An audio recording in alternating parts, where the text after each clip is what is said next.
everybody, Mike here and welcome back to the channel. So if you ever have to sharpen tools, you're going to go on the internet, you're going to look for a tutorial, right? Especially if you've never done that.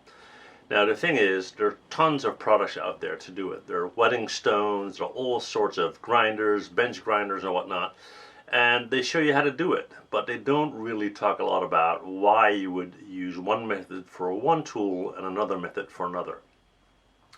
So in this video I'm going to talk about that a little bit, okay? Now let's look at the purpose of a tool to begin with, and today I'm going to be looking at a splitting axe. The purpose of that thing is to split a piece of wood. That's pretty much it, right? Now if you go online, you see people shaving their hair off their arm with it. Now it's great that that thing is sharp, but it's overkill. There's no need to take that to a whetting stone unless you're going to shave yourself with it, right?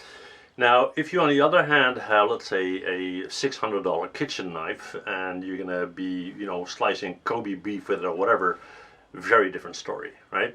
So I'm just going to show you how I sharpen my axe, my splitting axe. And yeah, let me know in the comments what other methods you want to see and I'll make a video on it, right? But for now, here's how I sharpen my splitting axe. Okay, so the splitting axe is clamped in here, as you can see, nice and secure, safety first, right? And then let's look at the method that I want to use. I want to use two things here, a file and one of these pucks, right? Two-sided. And the reason behind it is this.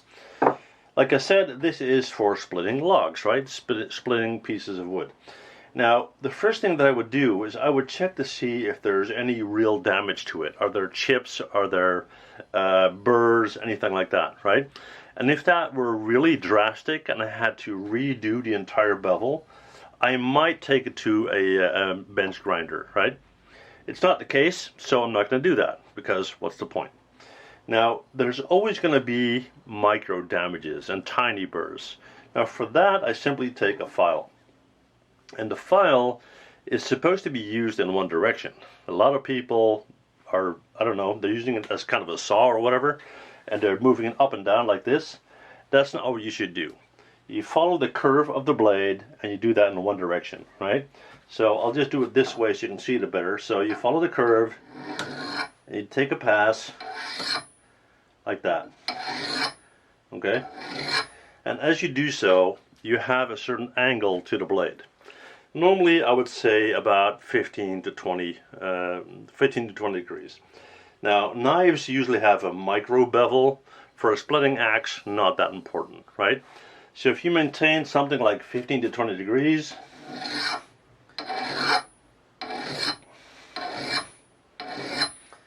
and you follow that, and of course you do it on both sides.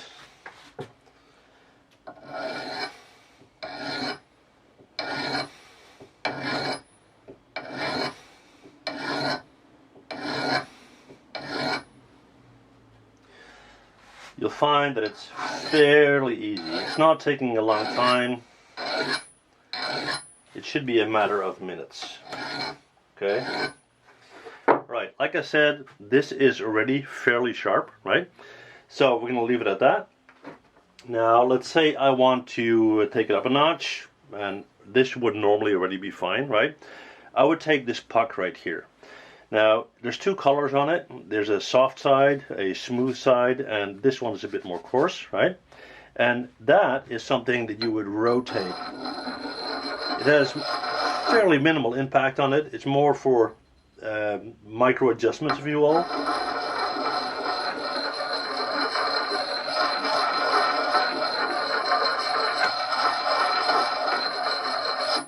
And again, do that on both sides.